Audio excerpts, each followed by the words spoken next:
Alright, this is a quick video on solve by factoring. So there's the steps right here. You're going to have an x squared in the problem. You might have an x, and you're going to have a constant.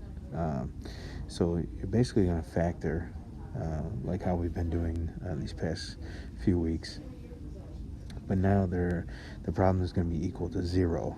Okay, so once you factor out completely, you set each factor to 0, and then you can solve.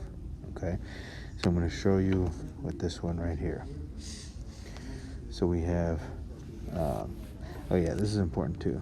Zeros, roots, solutions, x-intercepts, they're all going to be used.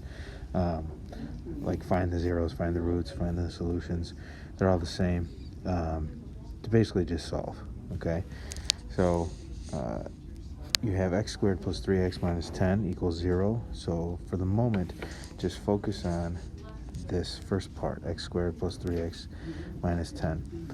Factor this out. So you're going to have two sets of parentheses with an x in the front there. Okay, we need to find two numbers and multiply to 10. Negative 10, and add to 3. So I'm going to make my factor tree. 10 divided by 1 is 10. 10 divided by 2 is 5. 10 divided by 3 is a decimal. 4 is a decimal. And then 5 I start repeating. And then because the 3 is a positive number, your bigger column needs to be positive. So I'm going to make these negative.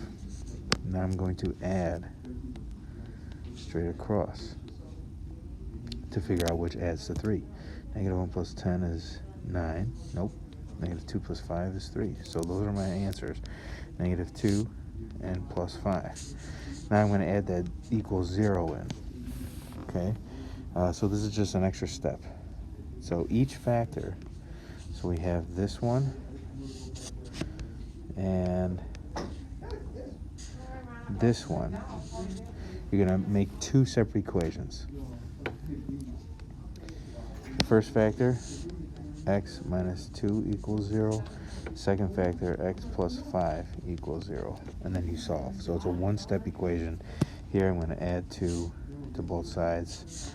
And I get x equals 2, because 0 plus 2 is 2. And then here I'm going to subtract 5 to both sides.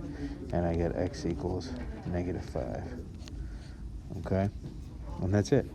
So it's just a little extra step after you factor. Okay? There are 4 problems for you to practice. And then there's an assignment on Canvas. If you have any questions, let me know.